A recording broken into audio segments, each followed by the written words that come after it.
Hello, আসসালামু আলাইকুম। কেমন আছেন সবাই? আশা করি সবাই ভালো আছেন। তো আমি আজকে এখানে একটু রান্না দেখাচ্ছি আপনাদের। আমি এখানে মুরগি আর পোলাও রান্না করব। তো পোলাও চালটা আমি প্রথমে ধুয়ে এরকম ঝরঝরা করে ভেজে নিচ্ছি। একটু পেঁয়াজ কুচি, রসুন কুচি, আদা রসুনের পেস্ট দিয়ে তারপর আমি এখানে কিছু কাঁচামরিচ দিয়েছি গরম মশলা দিয়ে। তো ভালো করে ভেজে একদম ভাজা ভাজা হয়ে গেলে তারপর আমি এখানে একটু পানি দিয়ে দিলাম, একটু ঘি অ্যাড করেছি। তো আমি তো এরকম পোলাও রান্না করতে খুবই ইজি। মাশাআল্লাহ, দেখেন কত ঝরঝরা হয়ে গিয়েছে আমার পোলাওটা। এটা আমি এখন বাটিতে সার্ভ করে নেব। এরপর আমি একটা দেশি বড় মুরগি রান্না করব, মানে যেটাকে বলে পাকিস্তানি মুরগি, বেশ বড় সাইজের।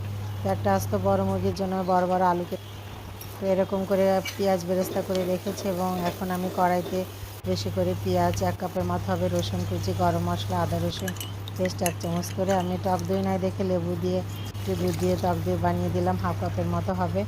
তো এখন আমি মশলা দিলাম 2 চামচের মতো মরিচের গুঁড়া, ভাজা জিরা গুঁড়ো এবং একটু 2.5 চামচ আপনার রোস্টের মশলা, স্বাদ মতো লবণ দিয়ে মশলাটা ভালো মতো কষিয়ে নিচ্ছি, একটু ঘিও অ্যাড করেছি।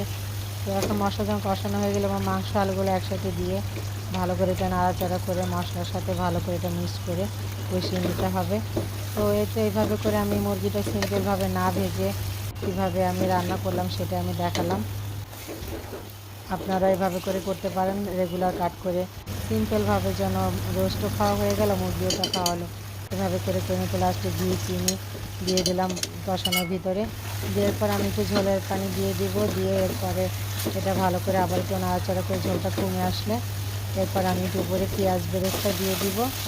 এই তো আমার হয়ে সিম্পল রোস্ট রান্না করা। তো কেমন হয়েছে রান্নাটি? যদি ভালো লেগে থাকে আমার রান্নাগুলো, তো ভালো লাগলে লাইক, কমেন্ট ও আমার চ্যানেলটি সাবস্ক্রাইব করতে পারেন। সবাই ভালো থাকবেন। আল্লাহ হাফেজ।